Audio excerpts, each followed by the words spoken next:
Well, it's the first day of spring, and you know what that means? The dreaded spring cleaning has to start now, and sometimes it's hard to know where to start or even what product to use on some of those areas that you don't clean all the time. So joining us now this morning is Josh Kennedy from First Coast Home Pros with some tricks of the trade for cleaning up. So we're here in spring. What happens to our houses between, during the winter time? I imagine a whole culmination of just dirt everywhere. That's right, and we just let them go. We hunker down during the winter, and we decide we don't really feel like doing any cleaning, and then all of a sudden we get motivated when the sun comes out. So where do you start? Well, you have to decide whether you're going to start inside or out, but I recommend keeping it simple. And with your cleaning process inside, you always want to start at the top and work your way down.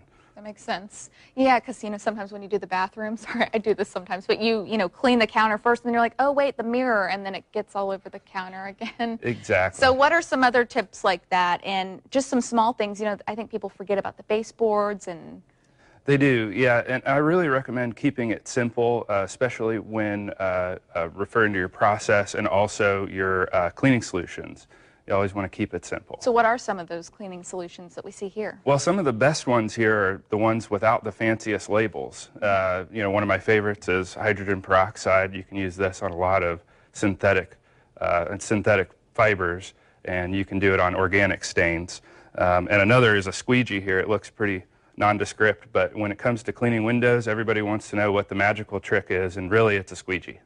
So inside, and then you also said outside. What are you focusing on the outside? Well, we've had a particularly rainy winter, and so all that moisture causes a lot of mildew to grow, a lot of algae, and so when we clean roofs, siding, there's a lot of mildew and algae that we need to remove. And if you don't jump in there now in spring, what can happen over the spring and then summertime?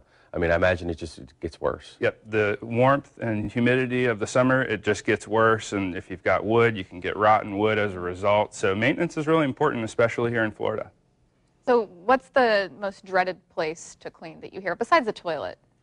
Yeah, a toilet is not anyone's favorite, but also on the exterior, a lot of people really don't enjoy cleaning gutters. They don't enjoy cleaning roofs because it's dangerous, and it requires special training to do it.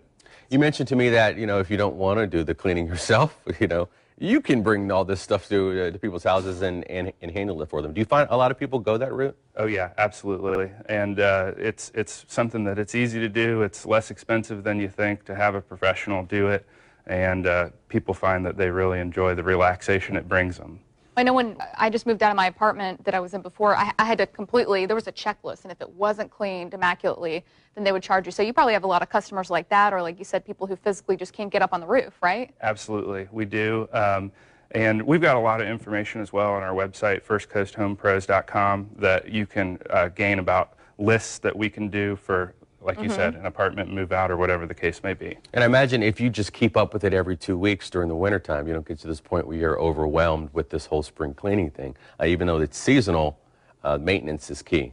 Oh, yeah, absolutely. Maintenance is key, and ongoing maintenance, even when you're not particularly motivated to do it. Yep. All right. Thanks so much.